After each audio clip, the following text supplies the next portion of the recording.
Live from the 607, it's the Ocho Duro Parlay Hour, where we're talking everything movies, TV, comics, and entertainment.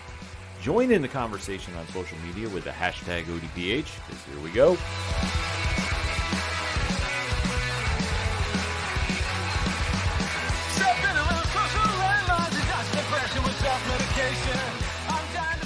Welcome to a very special edition of the ODPH podcast, better known as the Ocho Duro Parlay Hour.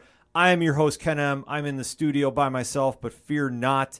I have a creator on the line returning to the show. I almost want to say like it's a guest, but it's family at this stage because obviously if you've been listening to the ODPH for a long time, and I really hope you do, make sure to drop us a 5-star review on your favorite podcast player. We've had the esteemed pleasure of having this guest on and talking about their amazing line of comics and how they've really set a pace to be followed on Kickstarter campaigns with such successful books as Pocus Hocus and Grandma Chainsaw. And now, currently, as we are recording, you have 1 week left. I mean 1 week left to make your comic book collection that much greater by adding in the spin-off character of Pocus Hocus, who's now in his own solo series entitled HORUS in HELL. I can't speak highly enough about this book, but there's somebody, like I say, we have him on the line. He can speak about it a little better than me. Parlay Club is in the building. Family of the show. Welcome back. The one, the only, Alan Dunford. Alan. Hey, that's me. What is going on? Oh man, not a lot. Just doing this Kickstarter thing like always. Yeah.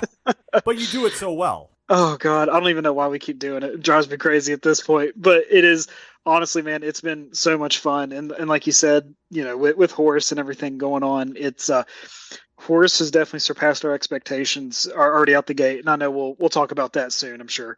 Yeah, no, the campaign really took off and exploded out of nowhere. I mean, longtime fans of Top Hat Studios knew this was going to be going on because the one thing that I can't stress enough when I talk to fans, this studio really has a buzz that is growing by each volume that comes out. And it's one that, since Pocus Hocus 1 has consistently been blowing up. Word of mouth has been spreading throughout the comic book community. Every time we post a review on Parlay Points, it gets bigger and bigger. And we have more people saying, like, what's next? What's next? And now with the spinoff character who really stood out and stole some panels away from the title character, to see him now in his own solo series, which looks absolutely incredible too, by the way, is just something for fans to really get excited about. And I mean, Alan, I guess I would ask you is like coming out with the campaign, what is your feeling now because you cleared goal first day, like within 3 hours? Yeah, that was this was our fastest funded book. And it's kind of funny because we didn't know what was going to happen with this. Whenever we first launched it, my co-writer Will and myself, we went in with a couple different scenarios. Of course, it's always the first scenario is, what if no one buys this, right? Yeah. And we still need to make a story that is conducive enough and enjoyable enough that people will actually still enjoy it, and we can wrap this thing up maybe in like 2 issues, right? Mm-hmm. And then we obviously had the other scenario in our head of, okay, what if this thing actually does really well? Then what do we do? Is there enough here for this thing to still be enjoyable and we can still build like its own universe around it? And luckily the latter happened. Mm-hmm. So we're going to be able to keep putting out more Horus. And, it's crazy just to see how well this thing has done. And obviously, we have to tip our top hats to people like you, ODPH, and obviously Nerd Initiative has been huge for all of this too. Just can't thank you guys enough for all of this. So yeah, this has been wild, honestly. But it's a testament to the work you and the team have put in. And it's now, we've been fortunate enough to share this with Nerd Initiative. Shout out to the entire team there that has really gotten behind this campaign. And it's been so organic about how it's won everybody over. Like, it's not one that's like, oh, here, we got to plug this book and really try, selling it and we're not fully behind it. Mhm. Everybody that's read it has been really excited about it and think that it's just such a cool thing at the comic shops and really to add to their collections because it is very unique. I mean, to see how you have this very independent line come out and Mhm. now you're growing it forward. And that is probably the best thing about being a DIY book is you really don't have any restrictions of where you can go with it. You can really have a lot of fun. And clearly you and the rest of the team are because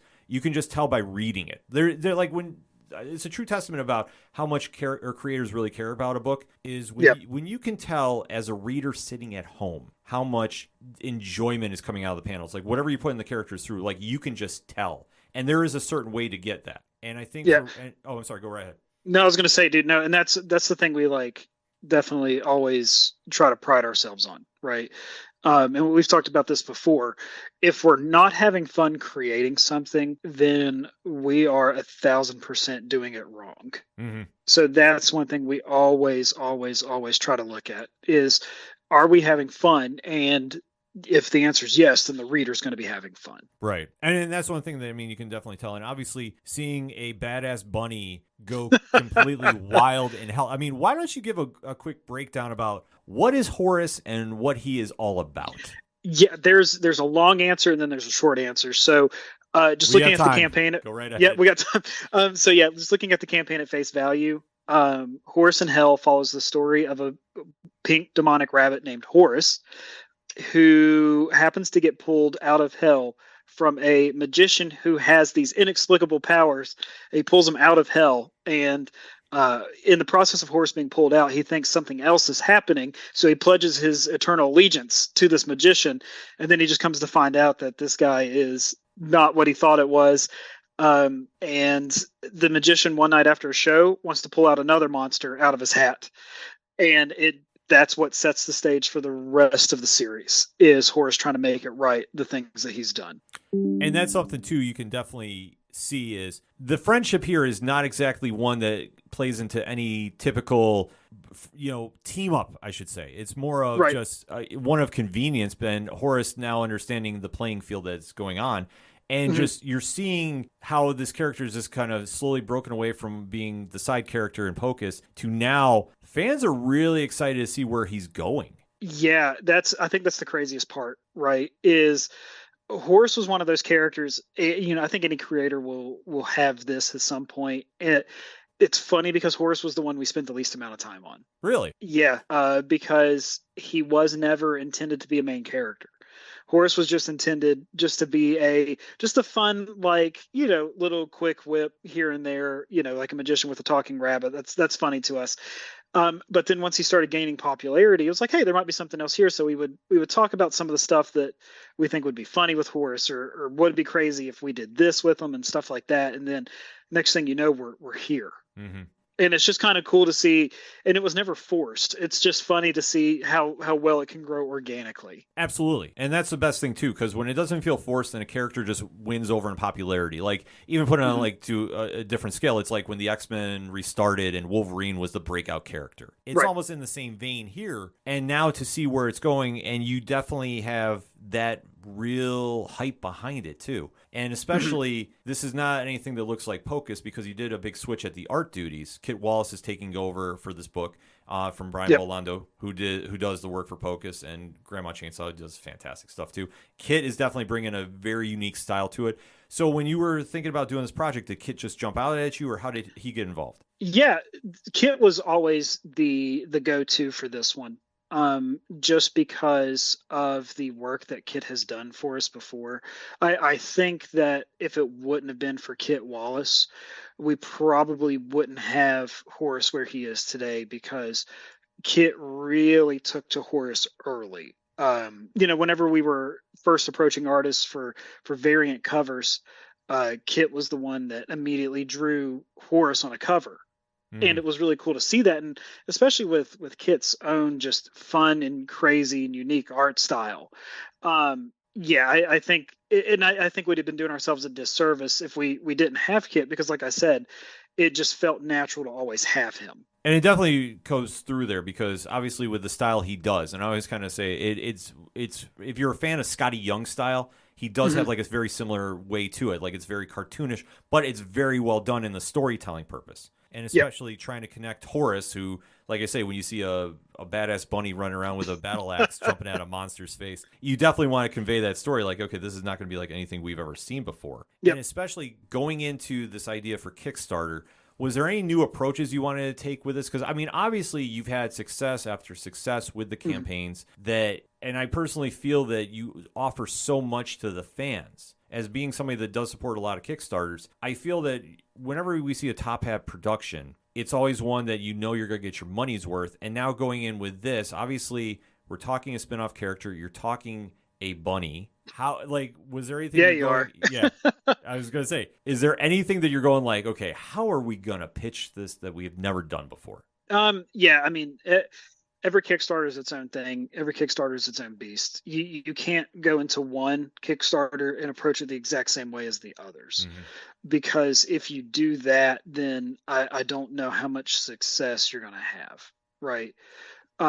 So with this one, what we really, really, really wanted to do was drive home the fun. Yes. We want to make sure everyone knows. And I think that's with all of our titles too. We never take ourselves too seriously.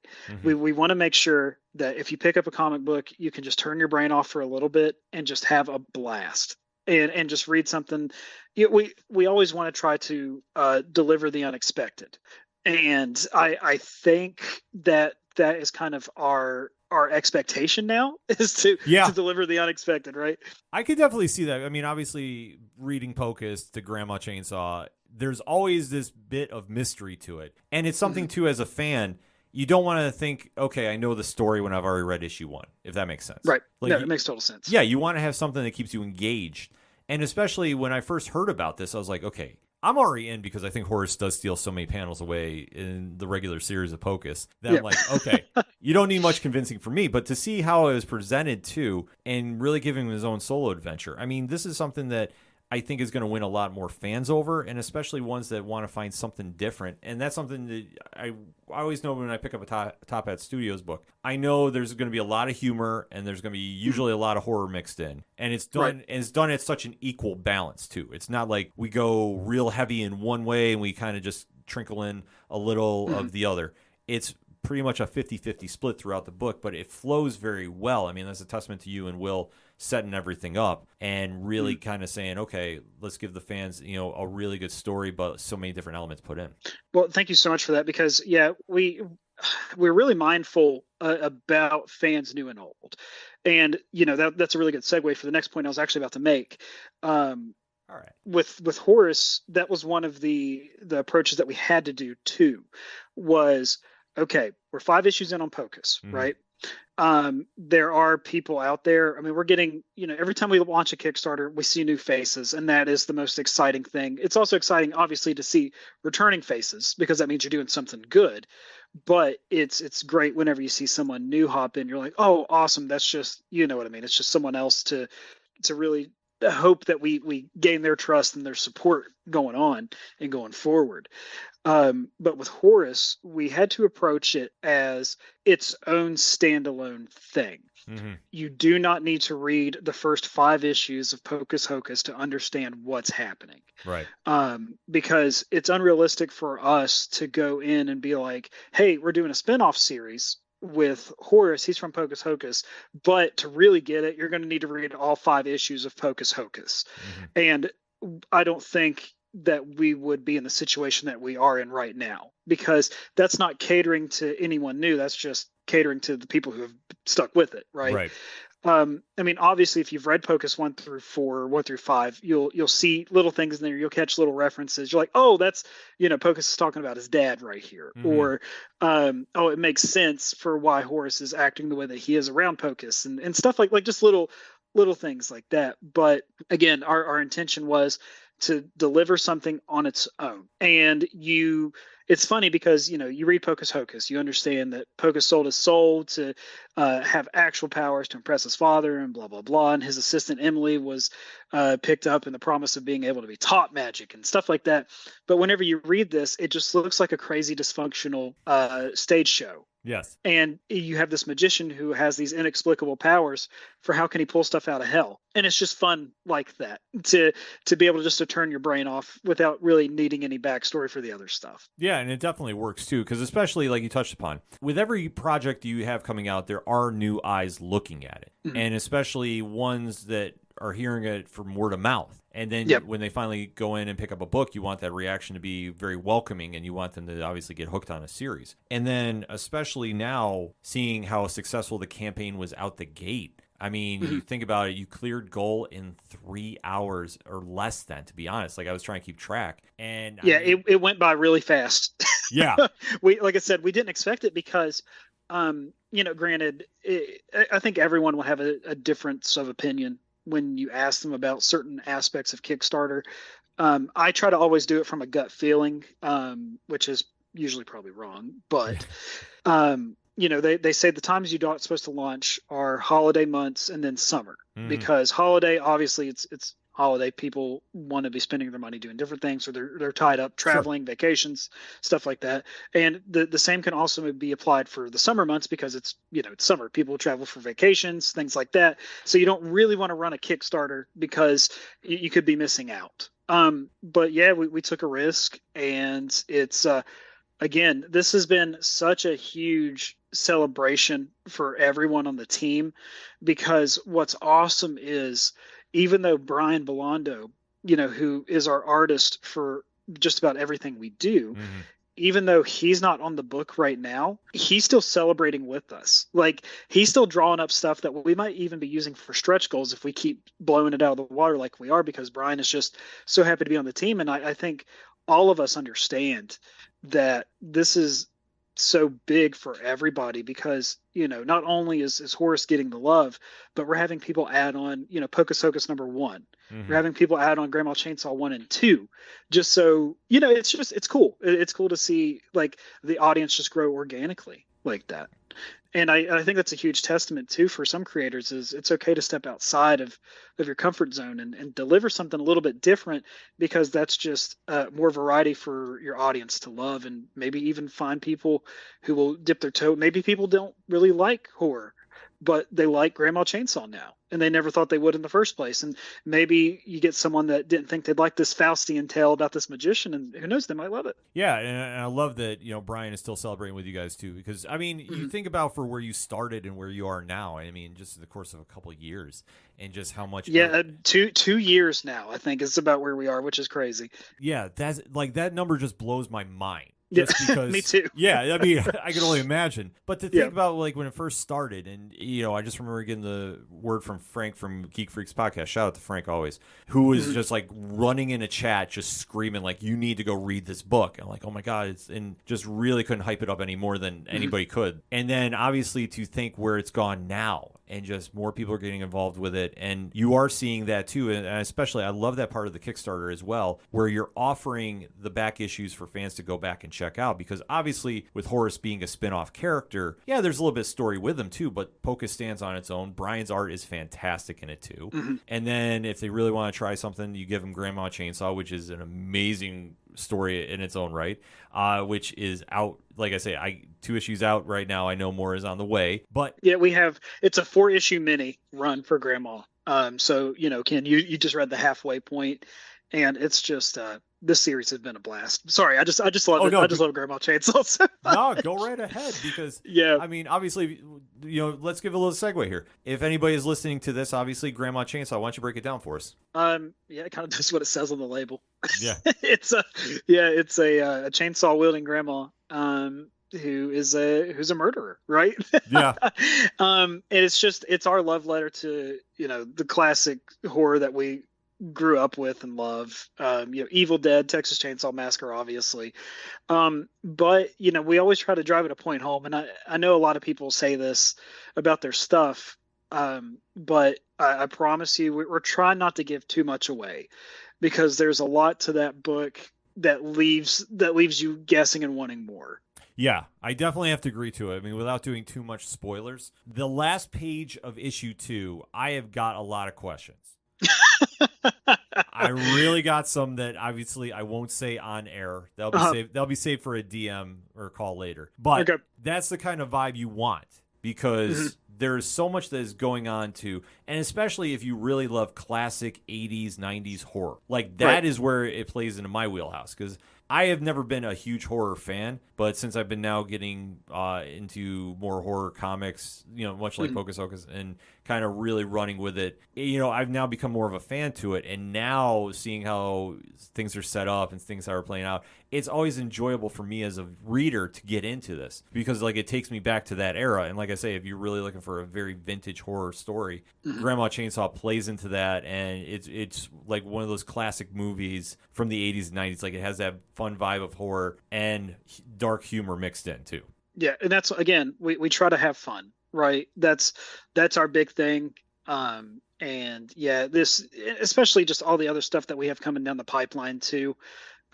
It just sucks because there's not enough time in the year. Yeah. Right. Or money for that matter, because making comic books is crazy expensive, but there's just not enough time in the year there for everything that we want to do. But yeah, believe me when I say we're not slowing down. We have a lot of stuff lined up. No, that's awesome to hear. And especially talking about Kickstarters too. I mean, obviously we're at the back end of this current campaign.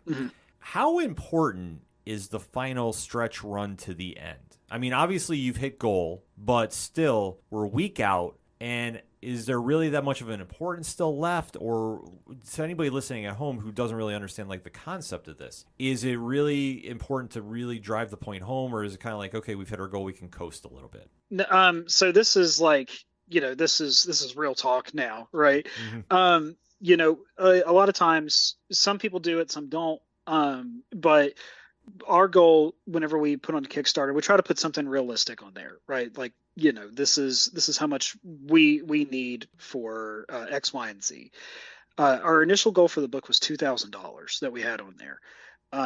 I promise you, it does not take $2,000 to make this book. It's a lot more. Oh yeah, I can imagine. Yeah. So yeah, of course, it's you pay your artist. That's first and foremost. Everybody listening, pay your artist. Yes. Yes, always pay your artist. And you pay for variant covers, artists, things like that. And then of course, the biggest thing, printing is crazy expensive. But so that's why we're always pushing, right? We always need people to look at this thing and to check it out, and hopefully you'll like it and you'll want to spend your hard-earned money on one of our books and one of our stories. So whenever you're running a Kickstarter, it's nerve-wracking, and I act like I'm not used to it yet, because we're coming up on like our 10th Kickstarter already. Wow. And again, I act like I'm not used to it. But it's the first 2 days and the last 2 days are your busiest. That's where you see everything. So it's always that middle ground with the lull, but we haven't really had that with this one too bad. And that's what's been kind of wild to see. Well, I think it just goes back to the word of mouth is being spread. And I'm not saying this just because of the Nerd Initiative affiliation. Right. I think because I've had legitimate other people that don't know anything about that, like reach out and are like, oh, have you checked this out? Like, what do you think of this? And I'm like, it's a fun book. Like I say, it's something that if you're not used to this universe, this is a great jump-in point. And if you are, I mean, this just plays right in the wheelhouse. And I think that seeing how much it's exploded, I couldn't be more happy for you. And well, thank you. And the whole team. I mean, honestly, it's no one person does this, and to see your team, continue to grow in the success like this, I mean, it's phenomenal. And then to really say, like, when we get to the end of the campaign, everybody can look back and say, like, look at what we did. Yeah, and that's the thing, right? Like, and I have just, obviously been beyond grateful to surround myself with the team that I have, because everyone on the team is everyone else's biggest fan. And it's just so cool to see that. And that's truly remarkable too. Because like I say, when I always have a saying that when one wins, we all win. And that's right, 100%. And you gotta get with that with your team. If you don't have that on your team, you're on the wrong team. And that's one thing you can definitely tell with what Top Hat Studios is doing. It just seems like everybody has that vibe too, and everybody is just, you see with the various campaigns, like everybody's contributing to variants, everybody's getting involved, everybody's doing something with it. And to now you have this big success going on too, going into the final stretch run. I think you guys are going to put a big exclamation point on this campaign. And then where do we go from here? Yeah, that's what's crazy. Right. Yeah.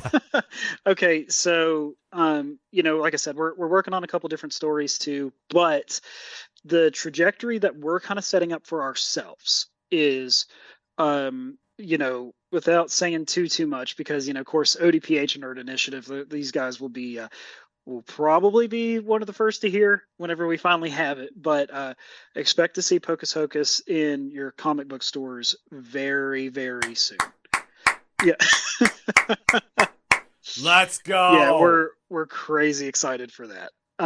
So with that being said, we and I don't mean it in any way this way, but we have to take a little bit of a step back from Pocus 6 for the time being, because we need to let the shop run breathe for a little bit. Sure, If that makes makes sense. sense. No, that makes Yeah. complete sense. Yeah, because we don't want to have mixed messaging and mixed marketing, because we always offer catch-up tiers, catch-up campaigns, things like that.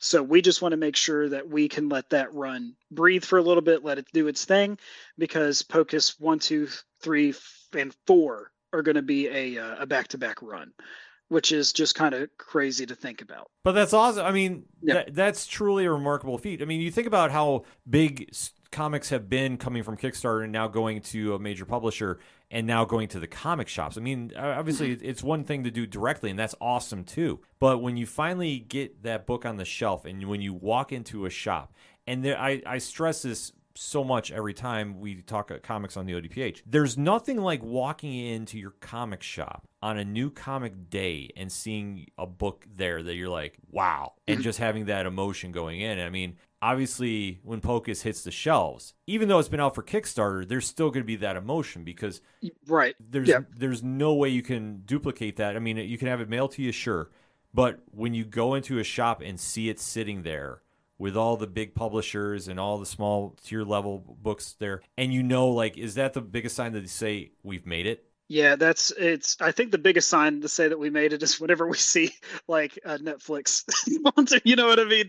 Like you see Focus Hocus on Netflix or something like that. But no, for everyone at the team though, like we have been so stupid excited for that. And we just can't wait to see how it does. But so with that being said though, originally Pocus Hocus 6 was going to be our next campaign, but how the release is going to line up, we do need to focus on that, obviously, and then we'll be delivering Pocus 6 right after we feel comfortable, like it's ready. You know what I mean? Sure. And then so our next campaign that we're going to be doing is Grandma Chainsaw number 3. Okay. And then we're going to, because we're really excited, and I don't want to say we're trying to rush it, but we know that this story has an ending. Okay. And we're just ready just to get it out there, get the trade paperback done, and in everyone's hands too. But we're working with Kit Wallace on something else as well, and then we're also going to be working with Kit again, of course, on Horus 2. So yeah, we have a couple different ideas, because like I said, whenever Will and I sat down to write this thing, we went in with 2 stories in mind. We went in with, what if this fails and doesn't do anything? And what if this does really well? What kind of stories can we make with this, and what will actually, do well, and all this stuff. So yeah, we have a couple different things that we're going to be handling and working on. So we're just so excited, and honestly, the best word I can think to use for all this is grateful. Well, it's a testament to you and your team. I mean, this is something that I am very fortunate in my position. I get to see a lot of comic creators put in the work, and, you really see who's hustling and really seeing who's trying to drive it and who's one that can connect with the fans. And I think for what your team does, I think is a true staple of how other campaigns should be run. Because you've always been very gracious about jumping on anybody's show to go talk about the book, anything anybody's ever needed, you guys hook up, and especially for being so welcoming to fans. Like with all the campaigns. I mean, it's so DIY, but it's so much like it's a fan making a book for fans. Like that's the vibe. And that's the thing we always try to look at. Like, who are we to deny anybody, right? Because whenever we were first starting out, like it's hard to, we never really, it's hard to get a chance. And where do you start? And we've had just you guys, and obviously Geek Freaks, and Nerd Initiative, they've come recently, but they feel like they've been here since the beginning. Mhm. And it's just, again, just can't thank the whole community enough to. Yeah, I mean, well, no, I mean, it's our pleasure because, like I say, the books stand out on their own. Like, I honestly feel if we weren't connected for some reason, Nerd Initiative wasn't involved, I think it would just get out on its own. I mean, the book is that good, and it stands on its own 2 feet. I mean, when you have something that can generate that much buzz and it's an enjoyable read and it's nothing that is so over the top that you're intimidated by it, but yet it's nothing so silly, I guess is kind of a word to put that, Oh no, it's silly. well,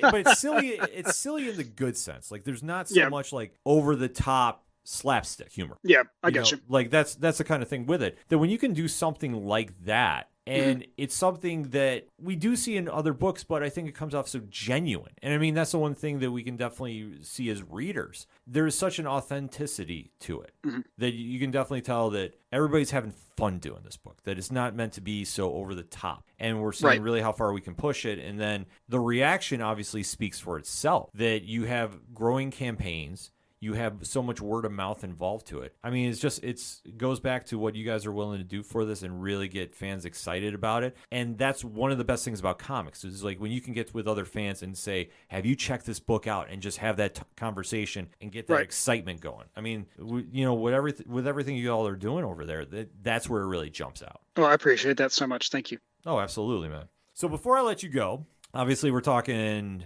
Horus, maybe, or Pocus Hocus on Netflix or something in that variation.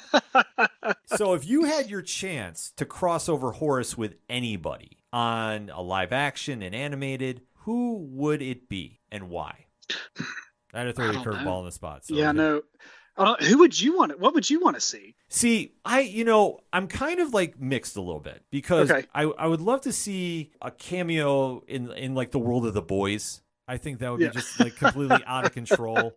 Like we're talking like a live action. But I mean, I think so Horus would kind of probably fit really well in like actually probably just anything that James Gunn would do. Right. Yeah. So like you could see Horus popping up in Guardians of the Galaxy or some crazy stuff in Suicide Squad. Right. That would be amazing. Like I could almost see like the Dead Squad versus Horus in like like a Suicide Squad type story. What have you done? Yeah. What have you done? Like, just, set in the middle of Florida. Yep. The Dead Squad is now chasing after Horus for reasons. Crap. I think I have to write that now. Yes. Yeah. I'm willing this into existence. Just because I think just like crossing in the Pocus verse, or however you want to define well, it's not all connected yet, but I mean, maybe it will be connected at some point. Oh yeah, just give it time. I promise. We do genuinely have a lot of stuff cooking with stuff. So yeah, but I think that would just be a phenomenal read. And like I say, it's just one for the fans. Like I think it could go crazy, and especially with how animation is done too. I would love to see just on any network an animated Horus show. I think that could really be something wild. 100%. I think that would work just great, but I might be biased. So. Oh no! I think that would work in a live action Pocus Hocus. I think would be too. Grandma Chainsaw would be a great movie. Like I think, but I don't know necessarily if you could do that as a show. Like that would just fit like the '80s vibe of like Stranger Things. That needs to be just like a tight hour and a half, and then that's it. You're done. Yeah, but it definitely would work. So before we let you go, anything else that is going on that you want to share with the audience? Nothing I can share just yet, but just a lot of thank yous and a lot of hugs and kisses, and we love everybody. Absolutely. Folks, I can't stress enough, when you hear this, make sure you go click on the liner notes of this podcast. The link to the Horus in Hell campaign is in there, along with the Top Hat Substack link, so you can definitely get the latest of what's going on with these guys. And you can also get Alan's Twitter information, so you can hit him up on Twitter. And because, like I say, they put in so much work, they give so much to the fans. It is always a pleasure to interact with them, and it's always a pleasure to support them because their work stands out on their own. I can't stress it enough.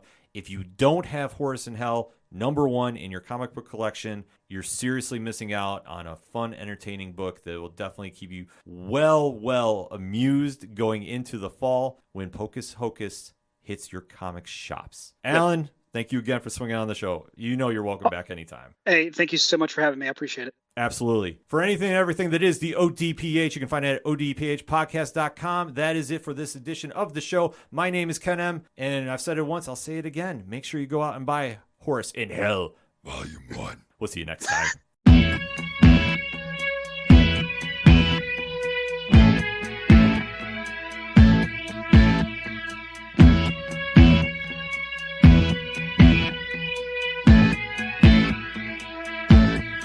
It's such waste of time, swiping left and swiping right on people you could know. 'Cause anyone who's worth a damn be worth way more than a picture could ever show. You could find the right light, find the right angle, and never find your soul. And it can feel like a losing battle, and this pot is full of holes. This modern way of finding love just makes me feel so alone. And I can't be the only one sick of staring at my phone. So look up, talk to me, a better way to spend our energy. Just look up, talk to me. We don't have to float alone on the open sea. Don't know that I believe in the old time fable. Everyone has just one true love. All I know is you're across this table, and you're all I'm thinking of.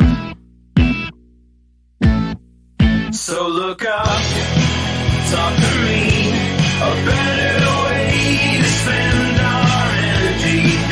Just look up, talk to me. We don't have to float alone on the open sea.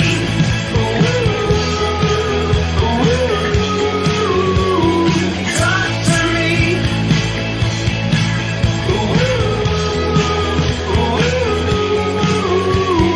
Talk to me. It's such waste of time, swiping left and swiping right on people you could know. Whoa.